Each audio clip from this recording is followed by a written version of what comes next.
ഇന്നലെ തുർക്ക്മെനിസ്ഥാനിൽ വെച്ചിട്ട് ഒരു മീറ്റിംഗ്.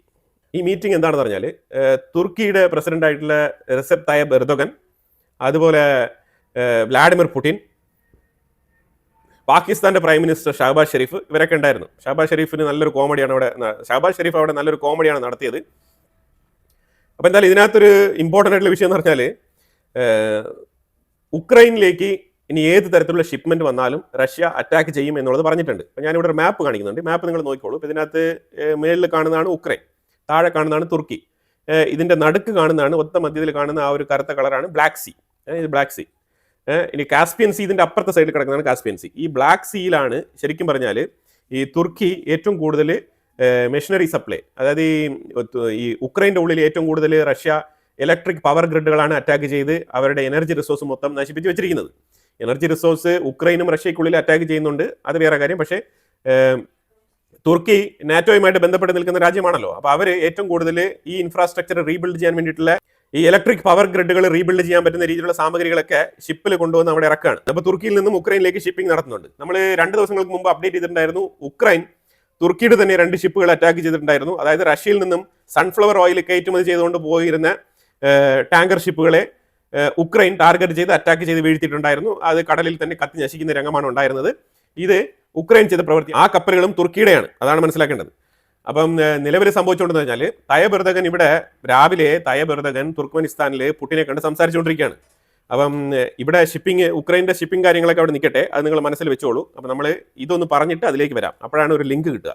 ഇവിടെ തകൃതിയായിട്ട് ഉക്രൈനും തുർക്കിയും തമ്മിൽ ഭയങ്കര ട്രാൻസ്പോർട്ടേഷൻ നടന്നുകൊണ്ടിരിക്കുകയാണ് ഇവിടെ ബ്ലാക്ക് സീയിൽ. അപ്പം നേരെ അപ്പുറത്ത് തുർക്ക്മെനിസ്ഥാനിൽ തായ്യിപ് എർദോഗനും പുടിനും സംസാരിച്ചുകൊണ്ടിരിക്കുകയാണ്.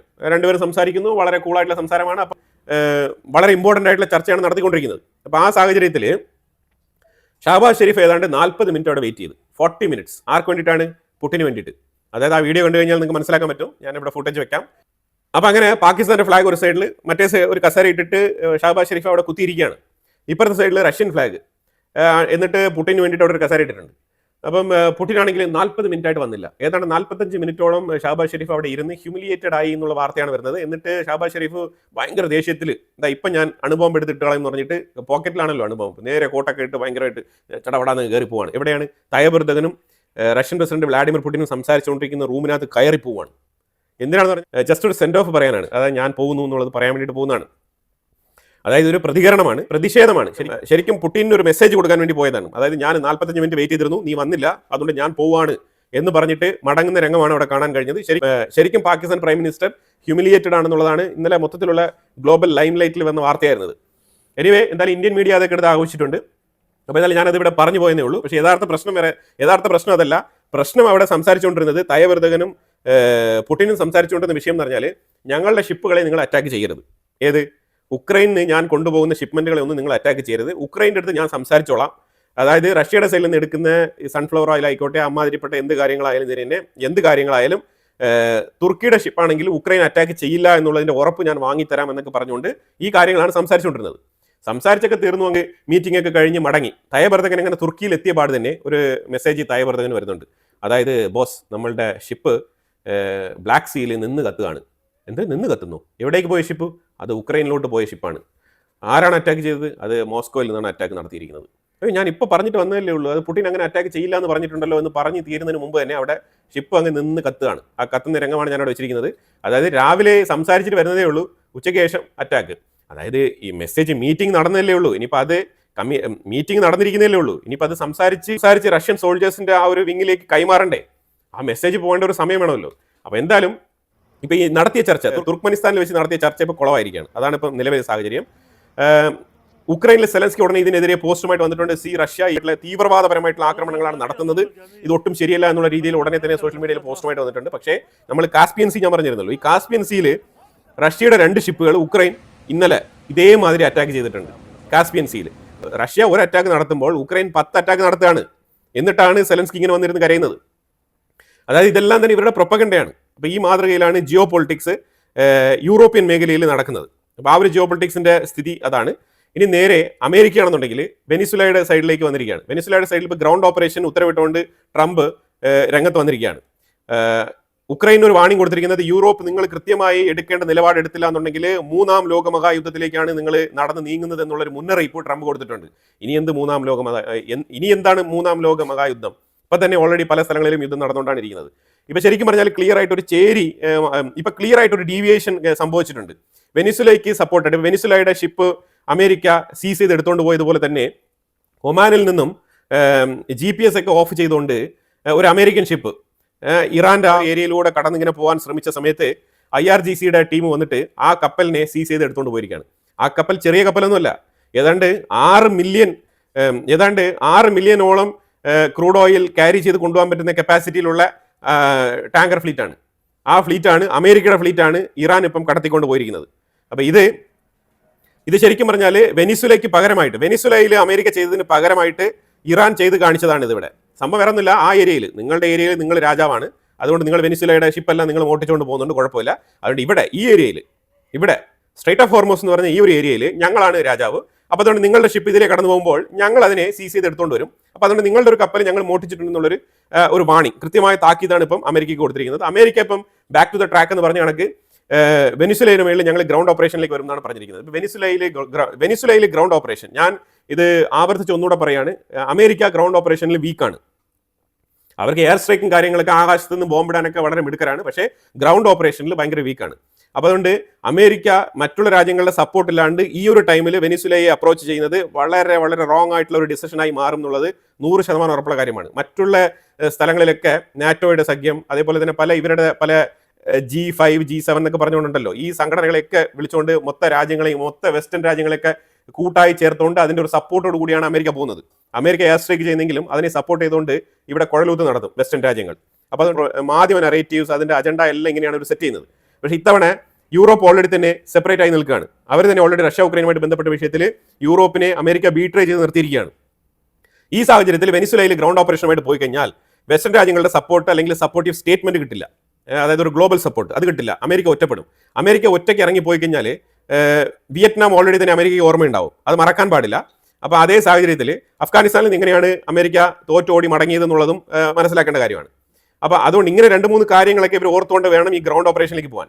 ഇപ്പോൾ വെനിസുലയുടെ ഡിഫൻസ് മിനിസ്റ്റർ പറഞ്ഞിരിക്കുന്നത്, വെനിസുലയെ വളരെ എളുപ്പത്തിൽ നിങ്ങൾ അണ്ടർ എസ്റ്റിമേറ്റ് ചെയ്തുകൊണ്ട് അകത്ത് വന്ന് പെട്ട് കഴിഞ്ഞിട്ട് പിന്നെ മടങ്ങി പോകാൻ പറ്റില്ല എന്ന് പറഞ്ഞിട്ട് പിന്നെ കരയരുതെന്നും കൂടി പറഞ്ഞിട്ടുണ്ട്. ഇതൊക്കെ വെനിസുലയുടെ ഉള്ളിൽ നിന്നാണ് വരുന്നത് ഈ സ്റ്റേറ്റ്മെന്റ്.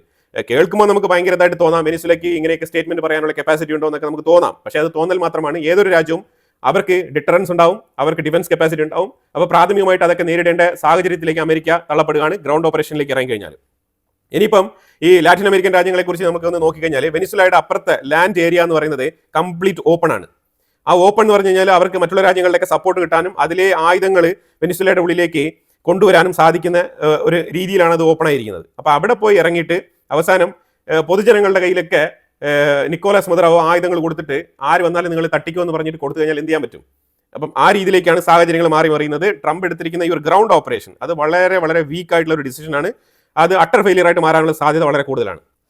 ഇനി ഒരു വിഷയം കൂടി ഇതിനകത്ത് പറയാനുള്ളത്, തായ്ലാന്റ് കംബോഡിയ. ഈ തായ്ലാന്റിന്റെ അടുത്ത് ഫോണിൽ സംസാരിച്ചെന്നും അതുപോലെ തായ്ലാന്റ് കാര്യങ്ങളൊക്കെ കൺട്രോൾ ചെയ്ത് നിർത്തണം, യുദ്ധം പാടില്ല എന്നൊക്കെ ഞാൻ പറഞ്ഞിട്ടുണ്ട് എന്നുള്ള രീതിയിൽ ട്രംപ് ട്രൂത്ത് സോഷ്യൽ മീഡിയയിൽ എഴുതിയിട്ടുണ്ട്. പക്ഷേ ഇതിനെതിരെ തായ്ലാന്റ് ഗവൺമെന്റ് പറഞ്ഞിരിക്കുന്ന സ്റ്റേറ്റ്മെന്റ് എന്ന് പറഞ്ഞാൽ, ട്രംപ് വിളിച്ച് സംസാരിച്ചു ശരിയാണ്, താരിഫിന്റെ ഭീഷണിയൊക്കെ പറയുന്നുണ്ട്. അതായത് യുദ്ധം നിർത്തിയില്ല എന്നുണ്ടെങ്കിൽ ഞാൻ 2 പേർക്കും ഭീമമായ രീതിയിൽ താരിഫ് ഇടും എന്നാണ് പറഞ്ഞിരിക്കുന്നത്. അപ്പം ഇതിന് തായ്ലാന്റ് പറഞ്ഞിരിക്കുന്ന ഒരു മറുപടി എന്ന് പറഞ്ഞാൽ, ഈ താരിഫ് എന്ന് പറയുന്നത് വ്യാപാര ബന്ധവുമായിട്ട് ബന്ധപ്പെട്ട വിഷയമാണ്. ഞങ്ങൾ ഇവിടെ ഫേസ് ചെയ്തുകൊണ്ടിരിക്കുന്നത് ക്രോസ് ബോർഡറുമായിട്ട് ബന്ധപ്പെട്ട വിഷയമാണ്. അപ്പം ബോർഡർ തർക്കവും താരിഫും തമ്മിൽ രണ്ടും 2 സബ്ജക്റ്റുകളാണ്. അപ്പം അതുകൊണ്ട് ഇത് രണ്ടിനെയും മെർജ് ചെയ്തുകൊണ്ട് അമേരിക്ക ഒരു മീഡിയേഷനിലേക്ക് വരുന്നത് അത്ര ശരിയായ പരിപാടിയല്ല എന്നാണ് അവരുടെ അഭിപ്രായം. ഇത് വളരെ ക്ലിയർ കട്ടായിട്ടുള്ള അഭിപ്രായമാണ്. ഇന്ത്യ പാകിസ്ഥാൻ ഇടയിൽ ഞാൻ സമാധാനം കൊണ്ടുവന്നു എന്ന് അവകാശപ്പെടുന്ന ട്രംപ് ആവർത്തിച്ച് പറയുന്നത് ഇത് തന്നെയാണ്. അത് ഞാൻ താരിഫ് കൊണ്ട് അവരെ ഭീഷണിപ്പെടുത്തി. ആൾ പ്രഖ്യാപിച്ചിരിക്കുന്ന താരിഫ് പോളിസി വളരെ നല്ലതാണെന്ന് അമേരിക്കൻ ജനതയെങ്കിലും അറ്റ്ലീസ്റ്റ് മനസ്സിലാക്കണം. അതിനുവേണ്ടിയിട്ടാണ് പുള്ളിക്കാരൻ ഈ താരിഫിനെ എല്ലാ സ്ഥലത്തും കൊണ്ടുവന്ന് ഇങ്ങനെ പതിപ്പിക്കുന്നത്. പക്ഷേ താരിഫ് ഒരു അട്ടർ നോൺസെൻസ് പോളിസി ആണെന്നുള്ളത് എല്ലാവർക്കും അറിയാവുന്ന കാര്യമാണ്. അപ്പൊ അങ്ങനെ തായ്ലാന്റും കംബോഡിയയും തമ്മിൽ ഇപ്പൊ അടിയൊന്നും നിർത്തുന്നില്ല. ശരിക്കും കംബോഡിയ ഇപ്പൊ റിറ്റാലിയേഷൻ തുടങ്ങിയിട്ടുണ്ട്. കംബോഡിയയും ശക്തമായ രീതിയിൽ ഇപ്പം തിരിച്ചടിക്കുന്നുണ്ട്.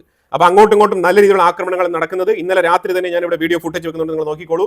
ലക്ഷക്കണക്കിന് ജനങ്ങൾ പലായനം ചെയ്യാണ്. പലായനം മീൻസ് അവർ ബോർഡർ ഏരിയയിൽ നിന്ന് മാറി താമസിക്കുകയാണ്.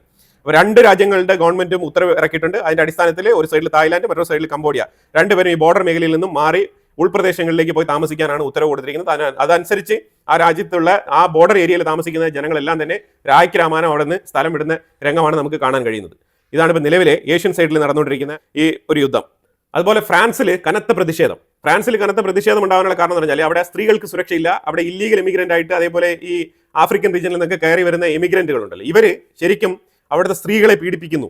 അപ്പം അതിനെ ചൊല്ലിയാണ് സ്ത്രീകൾ പ്രൊട്ടസ്റ്റുമായിട്ട് തെരുവിൽ ഇറങ്ങിയിരുന്നത്. അതിപ്പോൾ 2 ആഴ്ചയായിട്ട് ഈ ഒരു പ്രതിഷേധം അവിടെ ആളിക്കത്തുകയാണ്. ഓൾറെഡി തന്നെ മാക്രോന്റെ സർക്കാരിനെതിരെ അവിടെ ഭരണവിരുദ്ധ വികാരം അവിടെ ഉണ്ട്.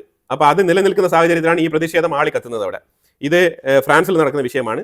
ഇതിനെതിരെ മാക്രോന്റെ വൈഫ് ബ്രിജിറ്റ് മാക്രോൺ അവർ ഇതിനെ എതിർത്തുകൊണ്ടൊരു സ്റ്റേറ്റ്മെന്റ് പറഞ്ഞു. അവരുടെ അടുത്ത് ഈ കാര്യം പറഞ്ഞപ്പോഴത്തേക്കും അവർ വളരെ സൈലന്റ് ആയിട്ട് അവർ ബാഡ് വേർഡ് യൂസ് ചെയ്തു എന്നുള്ളതാണ് വാർത്ത. ബാഡ് വേർഡ് യൂസ് ചെയ്തെന്ന് പറഞ്ഞാൽ അവർ സ്ത്രീകളെ അവർ അപമാനിക്കുന്ന തരത്തിലുള്ള ഒരു ബാഡ് വേർഡ് ഉപയോഗിച്ചു എന്നുള്ളതാണ് അലിഗേഷൻ. അതിനെ തുടർന്നാണ് ഈ പ്രതിഷേധം ഈ രീതിയിൽ ആളിക്കത്തുന്നത്. അപ്പോൾ ഫ്രാൻസിന്റെ അൺസർട്ടനിറ്റി ഇങ്ങനെ കണ്ടിന്യൂ ചെയ്യാണ്. 2 സ്ഥലത്ത് വെള്ളപ്പൊക്കം, അതിൽ ഒന്ന് വാഷിംഗ്ടൺ. ഇപ്പൊ അമേരിക്കയിൽ എത്ര തന്നെ ടെക്നോളജിക്കലി ഭയങ്കരമാണ്, എത്ര തന്നെ ഞങ്ങൾ ഇൻഫ്രാസ്ട്രക്ചർ ഒക്കെ വളരെ വെൽ ഡെവലപ്ഡ് ആയിട്ട് പണിത് വെച്ചിരിക്കുന്നു പറഞ്ഞാലും ഡ്രെയിനേജ് ക്ലിയർ അല്ലാന്നുണ്ടെങ്കിൽ, വാട്ടർ ഡ്രെയിൻ ചെയ്ത് പോകാനുള്ള ആ ഒരു സംവിധാനം പ്രോപ്പർ അല്ലാന്നുണ്ടെങ്കിൽ ഇമാതിരി സിറ്റി മുങ്ങിക്കിടക്കും എന്നുള്ളതാണ് മനസ്സിലാക്കേണ്ടത്. അത് വാഷിംഗ്ടൺ ആയാലും അത് അങ്ങനെ തന്നെ, ചെന്നൈ ആയാലും അത് അങ്ങനെ തന്നെ, അത് തിരുവനന്തപുരം ആയാലും ഇത് ഇങ്ങനെ തന്നെ ആയിരിക്കും. അതിൽ യാതൊരു മാറ്റമില്ല. അപ്പം അങ്ങനെ വാഷിംഗ്ടൺ വെള്ളത്തിൽ മുങ്ങിക്കിടക്കുന്ന രംഗമാണ് കാണാൻ കഴിയുന്നത്. അത് കഴിഞ്ഞ് ഇറാഖിൽ കുർദിഷ് മേഖലയിൽ, ഈ കുർദിസ്ഥാൻ എന്ന് പറയുന്ന ആ ഒരു കുർദിഷുകൾ താമസിക്കുന്ന മേഖലയിൽ കനത്ത മഴയും വെള്ളപ്പൊക്കവും. ഈ മഴ എന്ന് പറഞ്ഞാൽ ഇത് മേഘവിസ്ഫോടനമാണ്, പെട്ടെന്നുണ്ടാകുന്ന മഴയാണ്. ബൾക്ക് ഓഫ് വാട്ടർ അങ്ങനെ പെട്ടെന്ന് വരിക, അങ്ങനെ അതുകൊണ്ട് അങ്ങനെ മരുഭൂമിയിൽ നിന്നൊക്കെ ഇങ്ങനെ വെള്ളം ഒലിച്ചു വരുന്ന, കല്ലും മണ്ണും മൊത്തത്തിൽ ഇങ്ങനെ ഒലിച്ചിറങ്ങി വരുന്ന രംഗങ്ങളാണ് കാണാൻ കഴിയുന്നത്. അതായത് കനത്ത ഫ്ലഡ്. അപ്പം ആ രീതിയിലാണ്. അതാണ് ഇപ്പം അത് ശരിക്കും പറഞ്ഞാൽ ഇറാനാണ് ഈ ഫ്ലഡ് അവർക്ക് കിട്ടിയാൽ കൊള്ളാമെന്ന് പറഞ്ഞ് എക്സ്പെക്ട് ചെയ്തുകൊണ്ടിരുന്ന സാഹചര്യത്തിലാണ് ഇറാഖിൻ്റെ ഉള്ളിൽ ഈ മഴ കിട്ടിയിരിക്കുന്നത്. ഇറാന് ഇതുവരെ കിട്ടിയ മഴ പോരാ എന്നുള്ളതാണ് അവരുടെ പരാതി. പക്ഷെ പറഞ്ഞിട്ട് കാര്യമില്ല, മഴയാണ്, അത് മഴയായിട്ട് വരണം, അല്ലാതെ ഇവർ വിചാരിച്ചിട്ട് കാര്യമില്ല. പിന്നെ ക്ലൗഡ് മൈനിങ് പോലത്തെ കാര്യങ്ങളൊക്കെ നടത്താം, പക്ഷേ അതൊരു പെർമനന്റ് ആയിട്ടുള്ള ഒരു സൊല്യൂഷൻ അല്ല എന്നും കൂടി മനസ്സിലാക്കേണ്ടതുണ്ട്. ഇതിനെക്കുറിച്ചുള്ള അഭിപ്രായങ്ങൾ കമന്റ് ബോക്സിൽ രേഖപ്പെടുത്തുക. കൂടുതൽ വാർത്തകളുമായിട്ട് അടുത്ത വീഡിയോയിൽ വരാം. Thank you so much.